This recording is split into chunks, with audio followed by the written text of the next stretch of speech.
Hello everyone, আপনারা সবাই কেমন আছেন? আমাদের চ্যানেল ওয়ান্ডারিং অ্যান্ড ক্যাপচারিংয়ে আপনাদের সবাইকে স্বাগত জানাই। আমরা আবার চলে এসেছি নতুন একটি সিরিজ নিয়ে। রিসেন্টলি আমরা ভ্রমণ করে এলাম ইউরোপ এবং এশিয়ার সম্মিলিত একটি দেশে। আজ আমরা সেই ব্যাপারেই কথা বলবো। হ্যাঁ, আমরা কিছুদিন আগেই বেরিয়ে এলাম টার্কি বা তুরস্ক।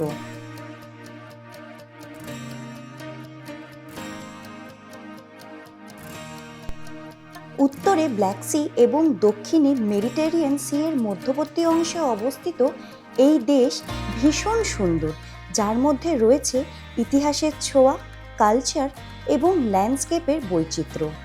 এটি এমন একটি জায়গা যেখানে সব কিছু খুঁজে পাবেন, অ্যানশিয়েন্ট রুইন্স থেকে শুরু করে মডার্ন সিটিজ পর্যন্ত। আজ আমরা এই ভিডিওর মাধ্যমে আমাদের এক্সপিরিয়েন্স এবং টার্কির সৌন্দর্য আপনাদের সামনে তুলে ধরব। আর থাকবে এই সিরিজটিতে স্টার্ট টু এন্ড সব রকমের তথ্য। রিসেন্টলি টার্কি নিয়ে যারা ভাবছেন বা প্ল্যানিং করছেন, আই হোপ এই ভিডিওটি তাদের জন্য অনেক হেল্পফুল হবে এবং আমার মনে হয় টার্কির ব্যাপারে জানার পর আপনাদের অনেকেই ইন্সপায়ার হবেন এই দেশটি একটিবার ঘুরে দেখার জন্য। চলুন তাহলে যাওয়া যাক। হ্যাঁ, গায়রে পেতে না কি নাম সেটা যাই হোক উচ্চারণ করতে পারছি না।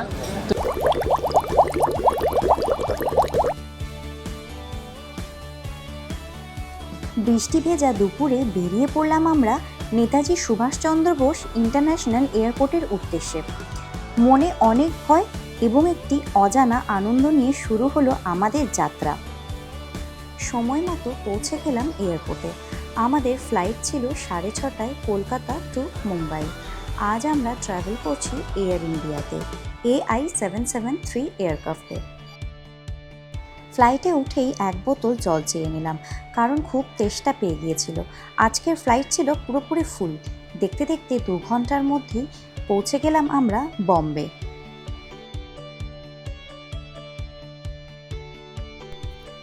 ঝাঁ চকচকে এয়ারপোর্টে যতবারই আসি ততবারই ভালো লাগে। তবে আমাদের নেক্সট ফ্লাইট ছিল ভোর 6:35-এ, আর এখন বাজে রাত্রি 9:30। 4 ঘন্টা আগে বোর্ডিং হবে না, অগত্যা অ্যারাইভেলসেই ওয়েট করতে হবে। এদিক সেদিক ঘুরতে ঘুরতে জানতে পারলাম অ্যারাইভেলসেই রয়েছে লাউঞ্জ, কার্ডও অ্যাকসেপ্ট হবে। তাই আর দেরি না করে চলে গেলাম আভিসার্ভ লাউঞ্জে।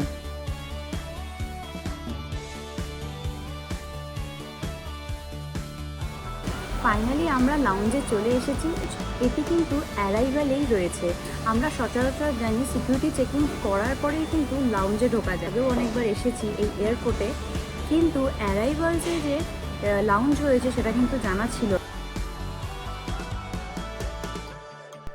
ভারতবর্ষের কিছু বিজি এয়ারপোর্ট যেমন বম্বে অথবা দিল্লিতে এমন ল্যান্ডসাইড লাউঞ্জ রয়েছে, মানে যেই লাউঞ্জগুলো অ্যারাইভেলসে আছে। এখানে লিমিটেড কার্ডই অ্যাকসেপ্টেড হয়। কলকাতায় যদি এমন একটি ব্যবস্থা থাকতো তাহলে কেমন হতো আপনারাই বলুন তো, কারণ অনেক সময় কিন্তু আমাদের নানান কারণে অ্যারাইভেলসে ওয়েট করতে হয়। এখানে গভর্নমেন্ট ব্যাংকের রুপে প্ল্যাটিনাম কার্ডগুলো অ্যাকসেপ্ট হয়, আর কিছু প্রাইভেট ব্যাংকের কার্ডও অ্যাকসেপ্ট হয়। যেরকম আমাদের ইন্দাসিন্ড ব্যাংকের লিজেন্ড কার্ডটি এবং ইউকো ব্যাংকের প্ল্যাটিনাম ডেবিট কার্ডটি অ্যাকসেপ্ট হয়েছিল। খাওয়া দাওয়ার পর্ব শেষ করে আমরা চললাম বোর্ডিং গেটের দিকে। আজ আমরা ফ্লাই করতে চলেছি টার্কিশ এয়ারওয়েজে, ডেস্টিনেশন ইস্তানবুল।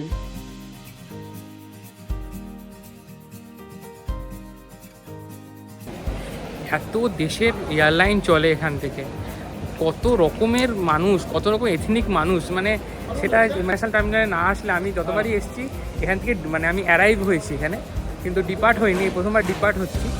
মানে অদ্ভুত ভিড় বা মানুষজনের যাতায়াত এখানে অনেক বেশি, মানে প্যাসেঞ্জার ট্রাফিক অনেক বেশি বম্বেতে।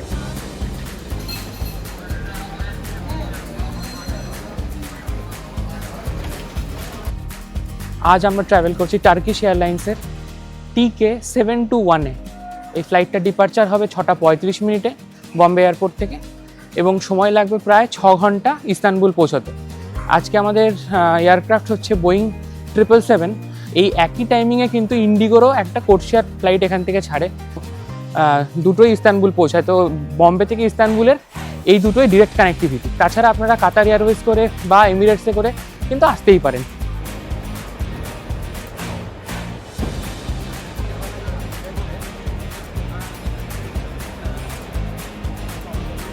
একটা মোক্ষম কনফিউশন ক্লিয়ার হলো। এখন জানতে পারলাম যে আপনাদেরকে আগেই বলেছিলাম না 6:35 দুটো ফ্লাইট চলছে, মানে বম্বে টু ইস্তানবুলে দুটো ফ্লাইট রয়েছে, একটা এবার দুটোই ইন্ডিগো, দুটোই আবার টার্কিশ, মানে যেহেতু কোর্সিয়ার পার্টনার। এবার বুঝতে পারছি না, আমরা তো টার্কিশের টিকিট, এবার বুঝতে পারছি না সেটা ইন্ডিগোর ফ্লাইটটা দেবে না, এটা ওরাও কনফিউশন ক্লিয়ার করলো, বলুন না দুটো আলাদা এয়ারক্রাফট, দুটো এয়ারক্রাফটেরই ডিপার্চার টাইম একই, গিয়ে ইস্তানবুলে যায় আর কি বম্বে থেকে। তো আমাদের যেহেতু টার্কিশের ফ্লাইট, তাই তো টার্কিশের চেক ইন কাউন্টার থেকে আমাদেরকে চেক ইন করতে হচ্ছে।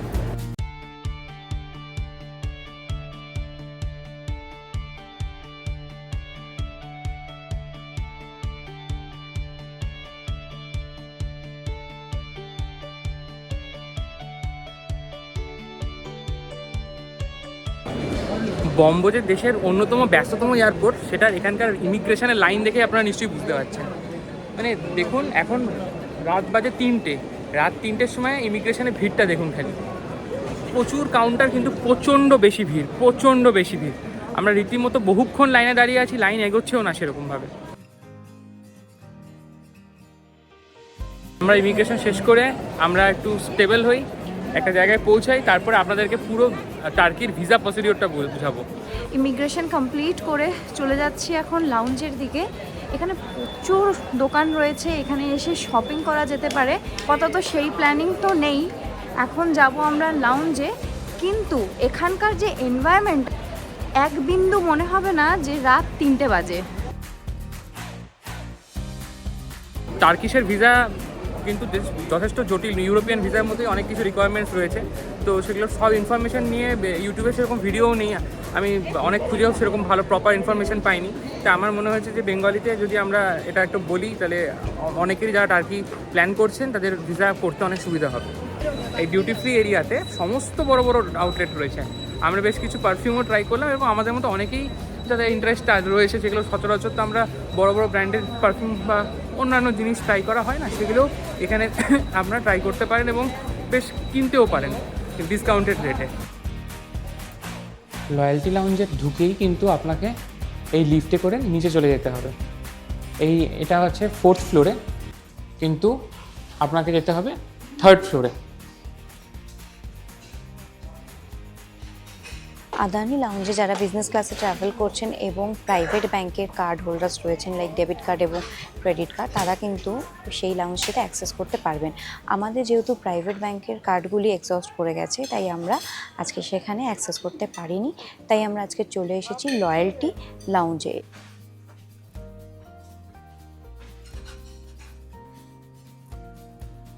ইন্টারন্যাশনাল টার্মিনালে দুটি লাউঞ্জ রয়েছে, আদানি লাউঞ্জ এবং লয়্যালটি লাউঞ্জ। এখানে সব ধরনের কার্ডই অ্যাক্সেস করা যাবে, ডেবিট কার্ড, ক্রেডিট কার্ড, যে কোনো ব্যাংকের। আর এখানে যেহেতু এখন সকাল বাজে 5:15 মতো, তাই ব্রেকফাস্ট কিন্তু এখানে শুরু হয়ে গেছে।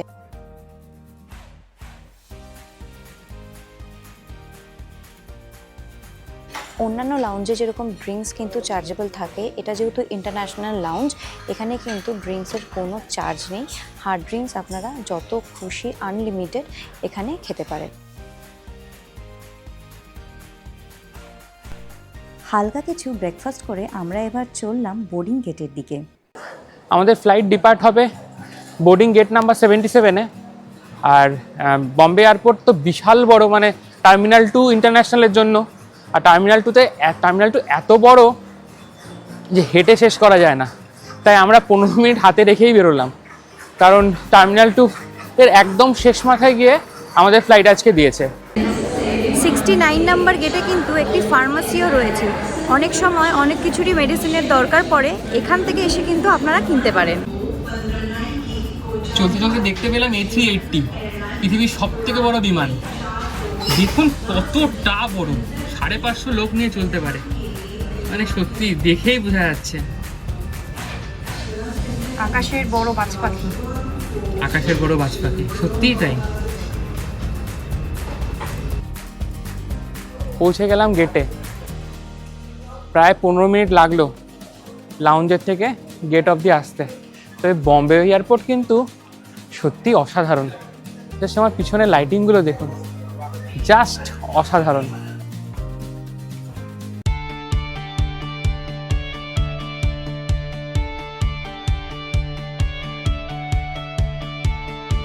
ফাইনালি আমরা পৌঁছে গিয়েছি গেট নাম্বার 77-এ।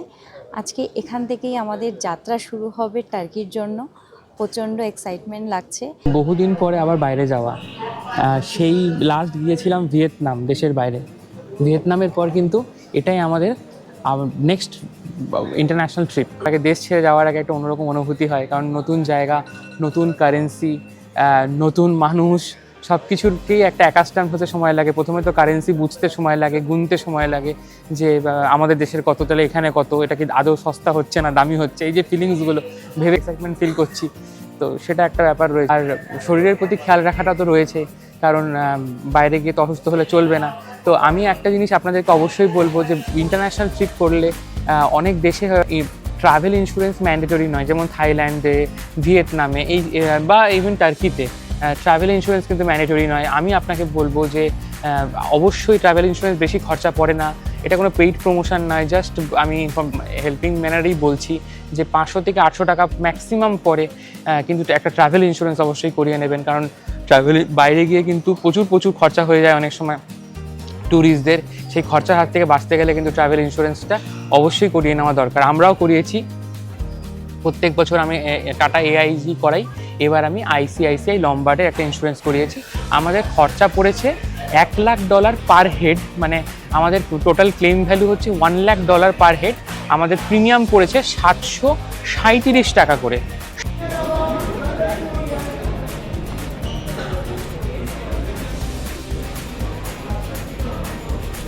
আচ্ছা, এখন চলে আসি ভিসায়।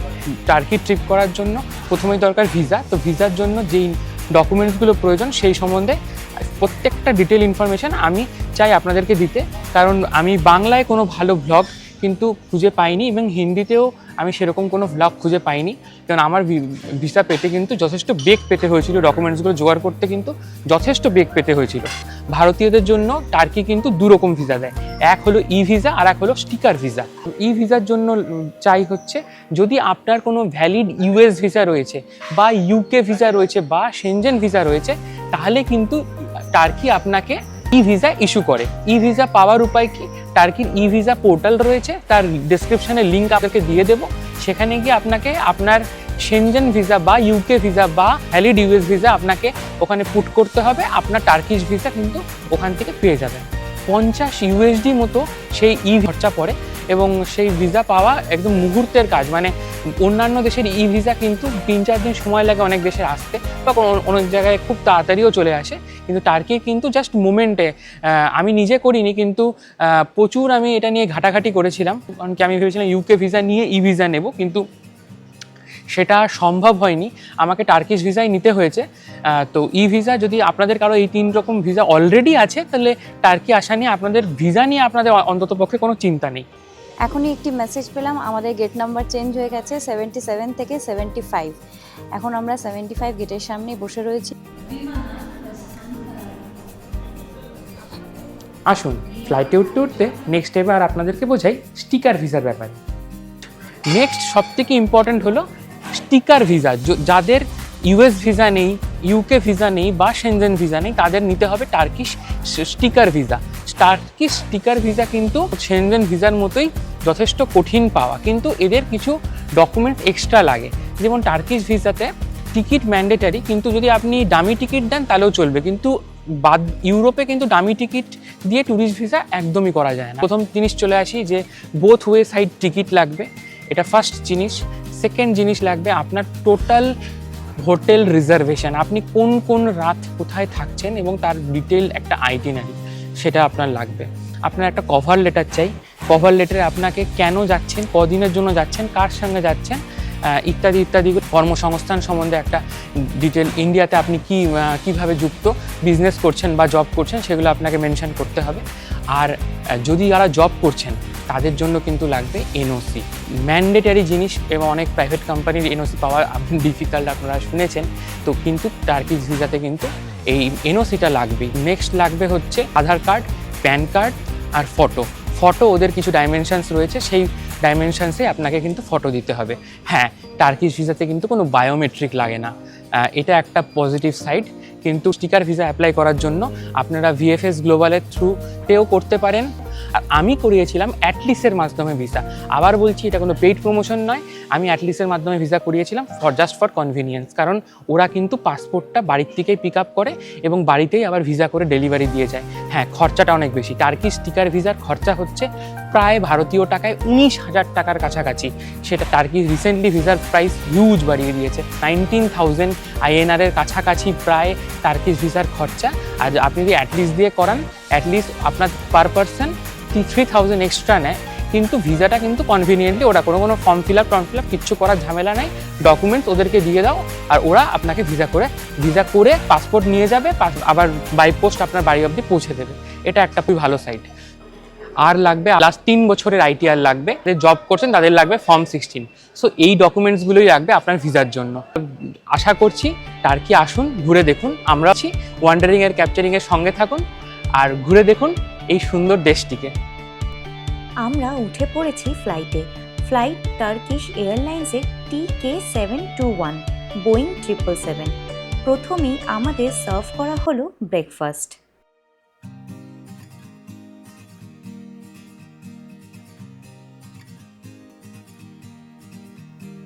যেহেতু ফ্লাইট ডিউরেশনটি ছিল অনেক বেশি, তাই এই এয়ারক্রাফটে রয়েছে ইন ফ্লাইট এন্টারটেনমেন্ট। সাথে ছিল হেডফোন, একজোড়া মোজা, একটি আই কভার, একটি বালিশ আর ব্ল্যাঙ্কেট।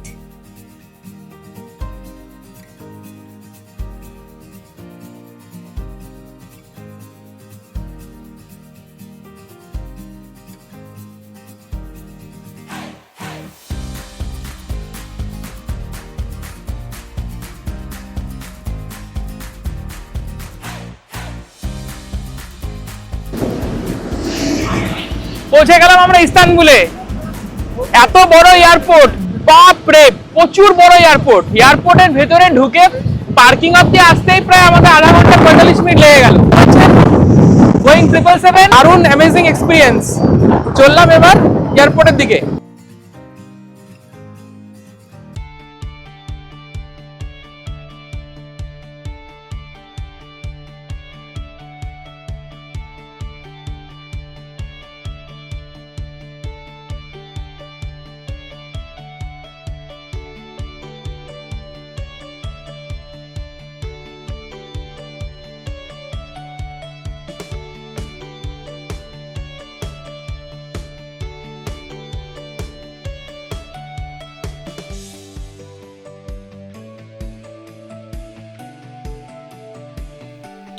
ইস্তানবুল এয়ারপোর্টে পৌঁছে গেলাম। পৌঁছেই কিন্তু আমাদের এখন পাসপোর্ট কন্ট্রোলে যেতে হবে। পাসপোর্ট কন্ট্রোল মানে এখানে অনেক দেশেই ইমিগ্রেশনটাকে পাসপোর্ট কন্ট্রোল করে।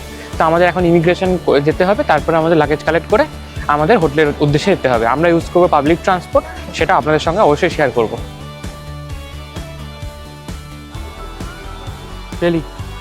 চলো।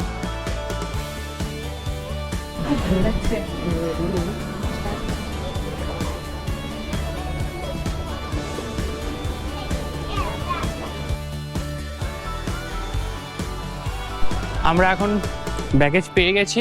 আমাদের এই এয়ারপোর্টটা কিন্তু অতিরিক্ত বেশি বড়, পৃথিবীর ওয়ান অফ দ্য বিগেস্ট এয়ারপোর্টগুলোর মধ্যে একটি। তাই জন্য এখানে কিন্তু আপনাদের প্রপার ব্যাগেজের জায়গা অবধি পৌঁছাতে আপনাকে প্রচুর হাঁটতে হবে। নেক্সট আমাদের কাজ হচ্ছে এখান থেকে একটা সিম কালেক্ট করে আমরা চলে যাব আমাদের হোটেলের উদ্দেশ্যে। আমার হোটেল বুকিং করাই রয়েছে আর আমরা পাবলিক ট্রান্সপোর্ট ইউজ করব। তো কিভাবে কি যাব এখনও শিওর নয়। হ্যাঁ, তবে যেতে যেতে আপনাদের দেখাবো। আমরা হোটেল নিয়েছি সুলতান আহমেদ বলে একটা জায়গা আছে, যেখানে ব্লু মস্ক এবং হাগিয়া সোফিয়া বলে যে বিখ্যাত দুটি মস্ক রয়েছে তার কাছাকাছির মধ্যেই। তো সেই লোকালিটিতে অবধি আমাদেরকে পৌঁছতে হবে। তাই আমাদের এখান থেকে প্রথম সিম নিয়ে আমরা বেরিয়ে পড়বো।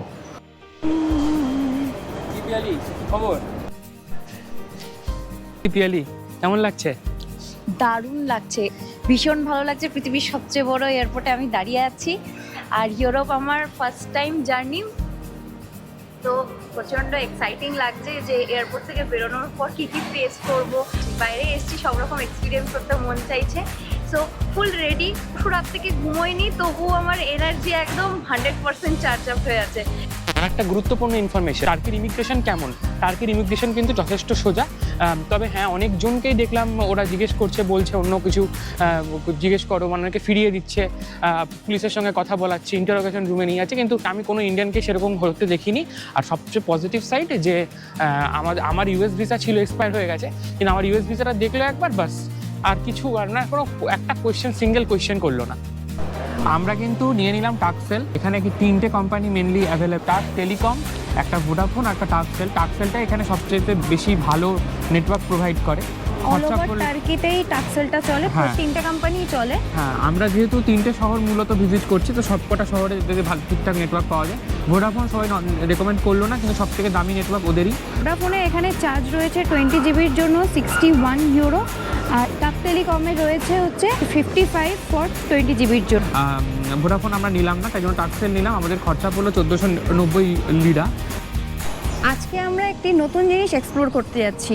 এয়ারপোর্টে নেমে গিয়েছি, কিন্তু কোনো ক্যাব বুকিং করছি না, টোটালি পাবলিক ট্রান্সপোর্ট নিয়ে আমরা আজকে আমাদের হোটেলে পৌঁছবো। দেখা যাক কীভাবে যাই, কি বাস ধরছি না মেট্রো ধরছি, কতক্ষণ পায়ে হাঁটছি, সবটাই আপনাদের সাথে শেয়ার করব। ইউরোপ মানেই কিন্তু পাবলিক ট্রান্সপোর্ট খুব উন্নত, এটা আমরা আগেও শুনেছি, আগেও দেখেছি, সেটাই আরেকবার অনুভব করব। আমাদের ওখানে যেমন বাস সময় মতো চলে না, এখানে কিন্তু বাস, ট্রাম, মেট্রো সবই খুব সময় মতো চলে বলেই, খুব পাঞ্চুয়াল নাকি? হ্যাঁ খুব পাঞ্চুয়াল বলেই শোনা গিয়েছে। দেখা যাক কতটা পাঞ্চুয়াল। সব জায়গায় ক্রেডিট কার্ড অ্যাকসেপ্টেড, তাই জন্য কিন্তু বাস, ট্রাম সব জায়গাতেই আমি ইনফরমেশন ডেস্ক থেকে বলছি আপনি ক্রেডিট কার্ড দিয়ে টিকিট কেটে উঠে পড়তে পারবেন। এটা একটা ভালো জিনিস। আমরা কিন্তু কোনো কারেন্সি এখন এক্সচেঞ্জ করাইনি, আমাদের কাছে ইউরোজ রয়েছে, তার অল্প কিছু, ম্যাক্সিমামটা আমরা ক্রেডিট কার্ড দিয়ে ট্রানজাকশন করবো বলেই ঠিক করেছি। আমরা ইউজ করছি স্কেপিয়ার ক্রেডিট কার্ড, যেটা 0 জয়নিং ফি এবং তাতে ফরেক্স মার্কআপ ফি 0, মানে আমি যা রেট গুগলে আপনি সার্চ করলে পান সেই রেটেই কিন্তু আমি ট্রানজাকশনগুলো করতে পারছি। মার্কআপ চার্জ কিছু তো থাকছে না। হ্যাঁ, ইন্টারন্যাশনাল ট্রাভেল করতে গেলে কিন্তু এরকম ফরেক্স মার্কআপ ক্রেডিট কার্ড থাকলে কিন্তু বিশেষভাবে সুবিধা।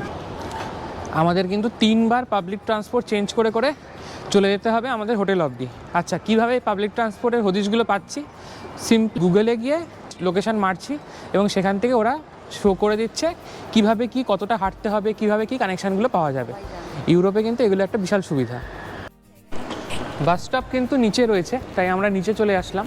আমাদের যেটা মানে ফাস্টেস্ট কমিউনিকেশন দেখাচ্ছে সেটা কিন্তু বাই বাস। প্রথমটা আমাদের বাস, তারপরে একটা মনে হয় মেট্রো, তাহলেই আমরা পৌঁছে যাব আমাদের ডেস্টিনেশনে।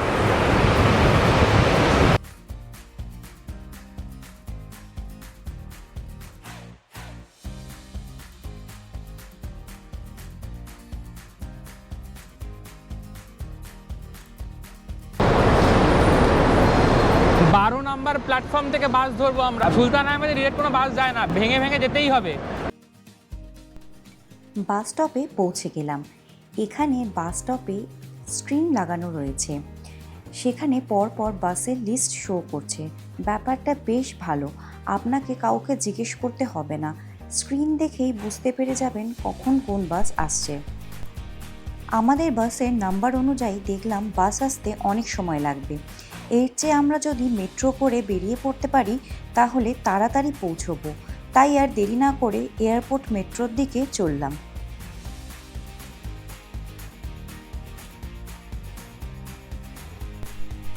বাইরে এসে অজানা সব এক্সপিরিয়েন্সগুলো করতে বেশ ভালো লাগছিল, তবে একটু কষ্ট হচ্ছিল লাগেজগুলোর জন্য। এত বড় এয়ারপোর্ট, এক জায়গা থেকে আরেক জায়গায় পৌঁছতেও অনেক সময় লেগে যায়। আমরা পৌঁছে গেলাম মেট্রো গেটে। মেট্রো টিকিট কাটার জন্য আমাদের 60 লিরা করে মেট্রো কার্ড করতে হলো, ভারতীয় টাকায় 147 টাকার মতো। আমরা মেট্রো করে প্রথমে যাব গায়রে তাপে বলে একটি জায়গায়। আমাদের ভাড়া পড়ল 30 লিরা করে পার পারসন। পৌঁছে গেলাম গায়রে তাপে স্টেশনে। এখান থেকে আবার রুট চেঞ্জ করে আরও একটি মেট্রো করে পৌঁছতে হবে ইস্তানবুল ইউনিভার্সিটি।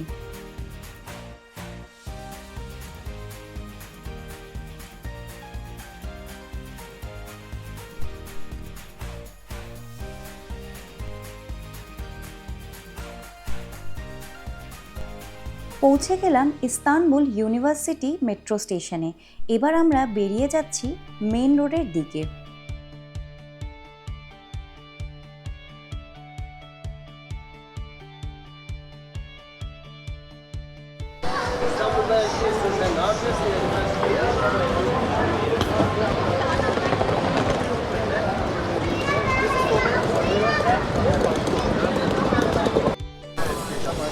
প্রথমে M11 লাইনে করে এয়ারপোর্ট থেকে আমরা চলে আসলাম একটি স্টপেজে, যেটা গায়রে তেপে না কি নাম, সেটা যাই হোক উচ্চারণ করতে পারছি না। তো সেই জায়গা অবধি আমরা চলে এলাম। সেইখান থেকে আবার আমরা চেঞ্জ করলাম M2 লাইনে করে আমরা চলে এসেছি ইস্তানবুল ইউনিভার্সিটি স্টপেজে। এখান থেকে একটা আমাদের ট্রাম নিতে হবে, সেই ইস্তানবুলের বিখ্যাত ট্রাম যেগুলো ছবি আপনারা দেখে থাকেন, সেই ট্রামে করে আমরা চলে যাব সুলতান আহমেদ আমাদের হোটেল। অবশ্যই মাঝখানে হাঁটা চলা আছে, হাঁটতে হবে, উঠতে হবে, আবার নেমে আবার খানিকটা হাঁটতে হবে। তো যাই হোক, প্রচণ্ড খিদে পেয়ে গেছিলো। ইউনিভার্সিটি স্টপেজের পাশেই একটা ডোনার কাবাব, সেই টার্কিশ বিখ্যাত ডোনার কাবাবের দোকানে চলে এসেছি আমরা।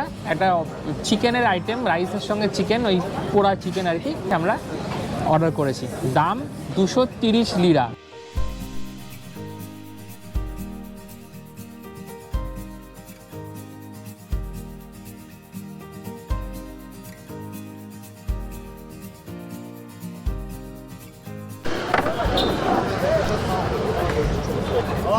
এখানে প্রত্যেকটি দোকানেই কিন্তু ইস্তানবুলে হসপিটালিটির জন্য চা দেওয়া হয়, এখানকার ফেমাস টি। তো সেটাই আমি এখন ট্রাই করলাম। বেশ ভালো, নর্মাল খেতে, মানে আমাদের ওখানকার যেরকম চা হয় সেরকমই টেস্ট লাগলো। তো আমার বেশ ভালো।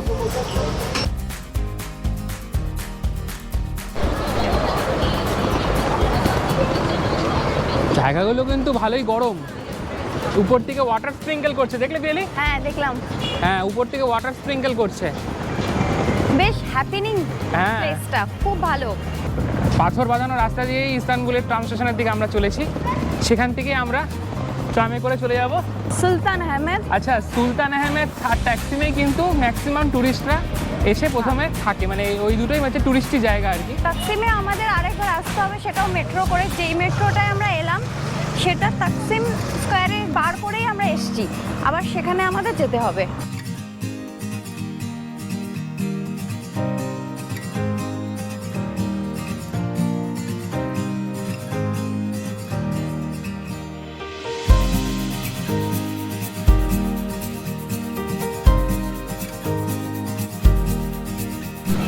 ট্রামে ভিড় দেখুন, পুরো চিড়ে চাপটা অবস্থা, প্রচুর ভিড় ট্রামে। কিন্তু ফাইনালি আমরা ঠিক ট্রামে উঠেছি। এটা আমরা ইস্তানবুল ইউনিভার্সিটি থেকে ট্যাক্সিমের রুট যেটা, সেখান থেকে আমরা সুলতান আহমেদের দিকে যাচ্ছি। ইস্তানবুলে যে কোনো ট্রান্সপোর্ট অ্যাক্সেস করার জন্য কিন্তু বানিয়ে নিতে হবে ইস্তানবুল কার্ড। যে কোনো মেট্রো বা ট্রাম স্টেশনে এই কার্ড ইস্যু করা হয়। খরচা পড়ল 100 TL। এরপর সেটিকে ইউজ করার জন্য রিচার্জ করতে হবে সুবিধা মতো, যেমন আমাদের কলকাতা মেট্রো কার্ড। আমরা নেমে পড়লাম সুলতান আহমেদ স্টেশনে। এখান থেকে পায়ে হেঁটে 300 মিটারের মতো আমাদের হোটেল।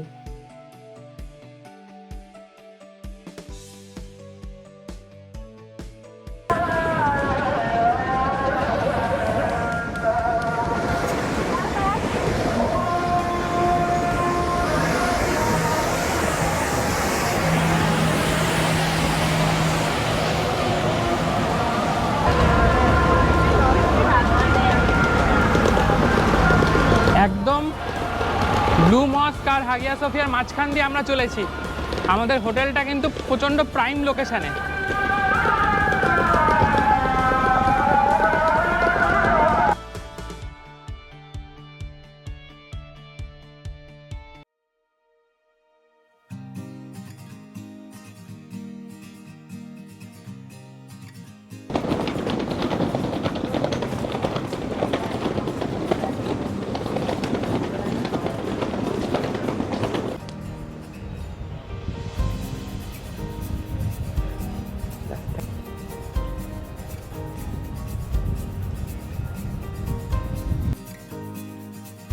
আমরা পৌঁছে গেলাম হোটেলে। এখন একটু ফ্রেশ হওয়ার পালা।